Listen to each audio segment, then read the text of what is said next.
Hello guys, welcome back to Sociology classes, BA part 3rd. Today our topic is dialectical materialism of Marx. Marx का द्वंद्वात्मक भौतिकवाद.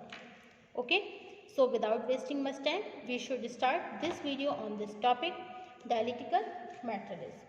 Okay.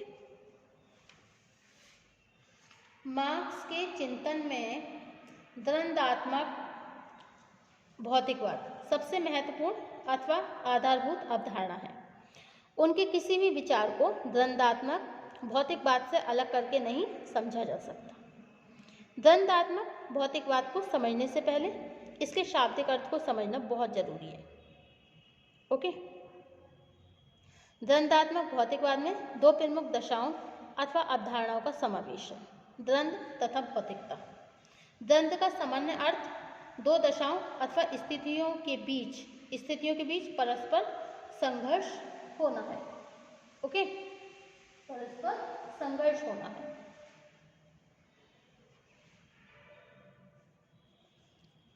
भौतिकवाद एक ऐसी दशा है जिसमें व्यक्ति का चिंतन, उसके द्वारा किए जाने वाले कार्य तथा प्रेरणाएं भौतिक दशाओं से प्रभावित होने लगती है। दूसरे शब्दों में, जब हम भौतिक अथवा आर्थिक शक्तियों को ही प्रत्येक घटना का कारण और परिणाम मानने लगते हैं, तब इसी दशा को भौतिकवाद कहा जाता है। ओके,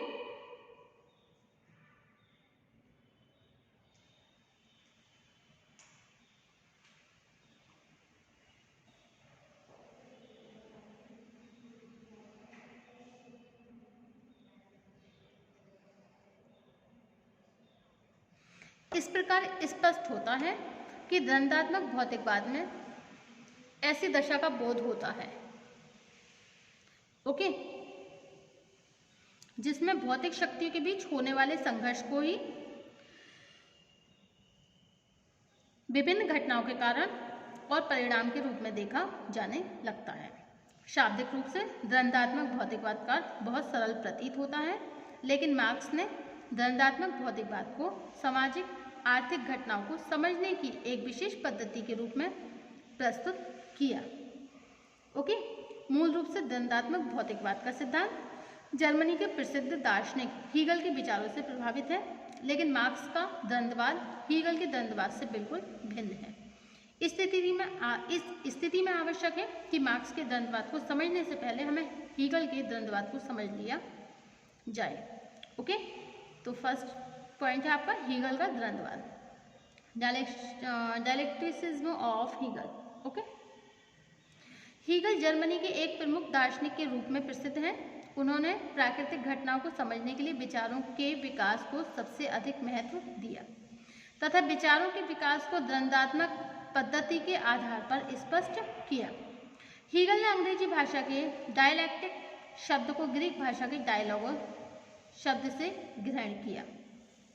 ईसा से पहले यूनान के राज दरबारी में किसी भी घटना की वास्तविकता लोगों को जानने के लिए तर्क वितर्क या वाद विवाद की सहायता ली जाती थी।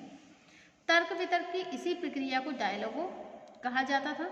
हीगल ने स्पष्ट किया कि प्राकृतिक घटनाओं में भी निरंतर परिवर्तन होता रहता है, जिन्हें द्वंद्वात्मक पद्धति के द्वारा समझा जाता है। ओके, हीगल ने द्वंद्ववाद को जिस रूप में स्पष्ट किया उसे निम्न विशेषताओं के आधार पर समझा जाता है।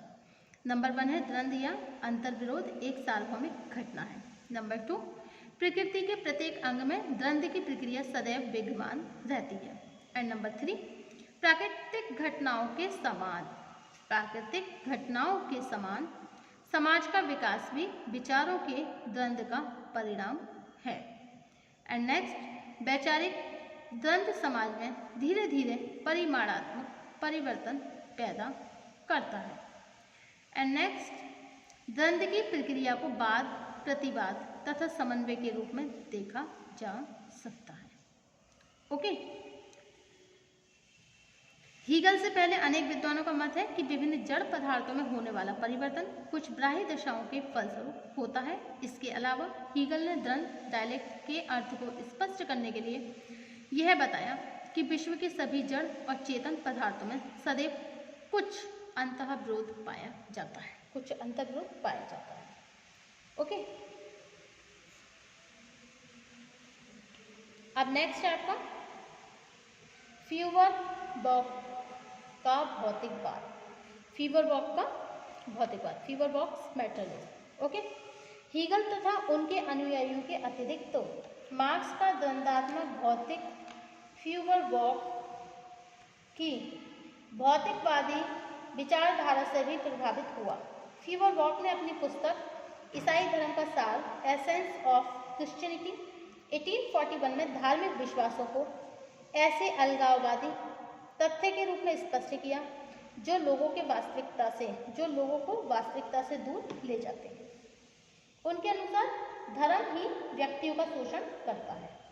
हमें अपने अतीत और भविष्य को समझने के लिए हीगल द्वारा बताई गई निरपेक्ष आत्मा की जगह दूसरे व्यक्तियों के साथ स्थापित होने वाले संबंधों को जानना आवश्यक है। इसका तात्पर्य है कि निरपेक्ष आत्मा संबंधी विचारों की तुलना में भौतिक जगत अधिक महत्वपूर्ण है। इस प्रकार फीवरबॉक ने धर्म का विरोध करने के लिए अलगाव एलेंकिशन की जो अवधारणा प्रस्तुत करी उसका मार्क्स के चिंतन पर गहरा प्रभाव पड़ा। ओके,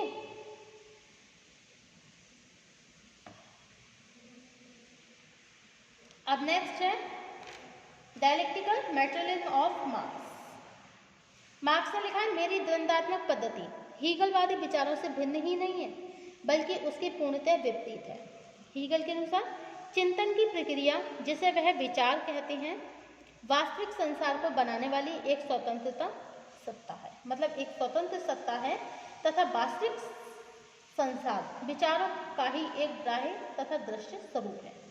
इसके विपरीत मेरे लिए मानव मस्तिष्क में विचारों का जन्म भौतिक जगत के प्रतिबिंब के रूप में होता है जो बाद में एक विचारधारा के रूप में बदल जाते हैं। इस कथन से स्पष्ट होता है कि हीगल के अनुसार मनुष्य का भौतिक जगत द्वंद्वात्मक प्रणाली के अनुसार विकसित होने वाले विचारों का ही परिणाम होता है। इसके विपरीत मार्क्स का यह मानना है कि स्वयं विचारों का विकास भौतिक दशाओं के आधार पर होता है। ओके, यह भौतिक जगत ही मानवीय मस्तिष्क में प्रतिबिंबित होकर विचारों के रूप में हमारे सामने आता है और इन अदर वर्ड दूसरे शब्दों में विचार कभी भी स्वतंत्र या निरपेक्ष नहीं होते बल्कि इनका विकास भौतिक दशाओं के अनुसार ही होता है। इस प्रकार मार्क्स ने हीगल के द्वंद्ववाद को उल्टे रूप में प्रस्तुत किया। ओके, मार्क्स ने अपनी पुस्तक दास कैपिटल के प्रथम खंड में लिखा है हीगल के लेखों में द्वंद्ववाद अपने सिर के बल खड़ा हुआ है जबकि मैंने अपने पैरों पर खड़ा कर दिया। यदि आप हीगल के रहस्यवादी खोल में से उसके तार्किक सार की खोज करना चाहते हैं तो आपको उसे सीधा खड़ा करके देखना होगा। Okay,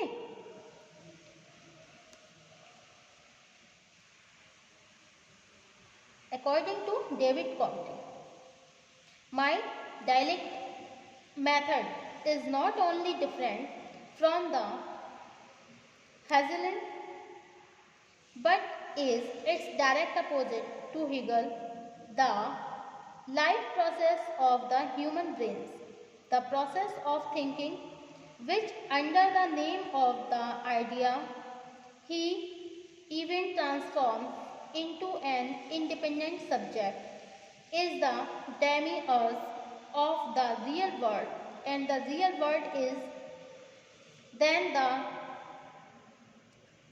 real world is only the external phenomenal form of the idea. With me, on the contrary, the ideal is nothing else than the material world, reflected by the human mind and translated into forms of thought. Okay, किसके अनुसार है ये? David Comte के अनुसार। Okay,